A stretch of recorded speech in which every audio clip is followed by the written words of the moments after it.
ඇඩම් රයිනර්. මෙයා ඉපදෙන්නේ 1899 ඔස්ට්‍රියාවේ ග්‍රාස් කියන ප්‍රදේශයේ. රයිනර් කියන්නේ අනිත් ළමයි එක බලනකොට ගොඩක් කෙට්ටු ඒ වගේම වීක් ළමෙක්. රයිනර්ගේ වයස අවුරුදු 18 දී. ඒ කියන්නේ 1917 මෙයාගේ උස තිබ්බේ සෙන්ටිමීටර් 122.55. ඒ කියන්නේ අනිත් ළමයි එක බලනකොට මෙයා ගොඩක් මිටි චරිතයක්. දැන් සමාජගත අධ්‍යාපන තාක්ෂණය හැමදේම දියුණු වෙලා තියෙන කොටත් මිටි චරිතයකට ගොඩක්ම බුලිස් ෆේස් කරන්න සිද්ධ වෙනවා. එතකොට ඒ කාලේ 1900 ගණන් වල හිතලා බලන්නකෝ. ඒ වගේම දෙයක් තියෙනවා ඩාෆිසම් කියලා. ඩාෆිසම් කියන්නේ වැඩිහිටියෙක්ගේ උස්ස සෙන්ටිමීටර් 147න් පල්ලෙහා කියන්නේ එයා ඩාෆ් කෙනෙක්. ඒ කියන්නේ කුරුවෙක් කෙනෙක්. ඒ කියන්නේ රෙයිනර්වත් මේ සමාජය පිළිගන්නේ කුරුවෙක් කෙනෙක් හැටියට තමයි.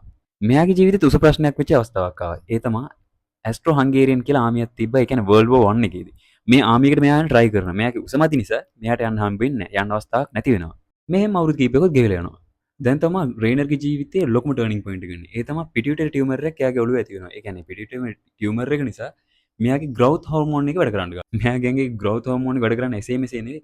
අවුරුද්දකට දල වශයෙන් අඟල් 3මාරක් වගේ උස යන්න ගත්තා මෙයා. මේ හෝමෝන් එක නිසා 1931 දී කියන්නේ මෙයාගේ වයස අවුරුදු 33 දී මෙයාගේ උසකට යනවා කොහොමද කිව්වොත් සෙන්ටිමීටර් 218ක. ඒ කියන්නේ අඩි 7යි 2ක් වගේ height එකකට මෙයා යනවා. මෙයාගේ growth එක නිසා ડોක්ටර්ස්ලා දෙනෙක් මෙයාව එක්ස්පෙරිමන්ට් කරනවා. එක්ස්පෙරිමන්ට් කරාට පස්සේ මේ ડોක්ටර්ස්ලා දෙන හොයාගන්න මෙයාගේ පිටියුටරි ටියුමර් එක.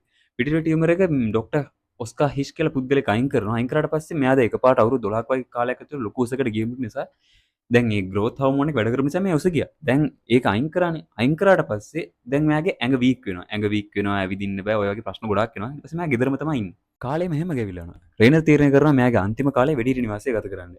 4 මාර්තු 1950. ඒ කියන්නේ මෙයාගේ වයස අවුරුදු 51 දී මෙයා නැති වෙනවා. එතකොට මෙයාගේ උස විදිහට වාර්තා වෙලා තියෙන්නේ සෙන්ටිමීටර් 234යි. අඩි වලින් ගත්තොත් අඩි 7යි අඟල් 8ක් වගේ.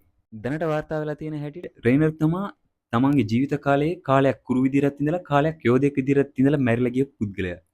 කියලාද පුදුමා නේද?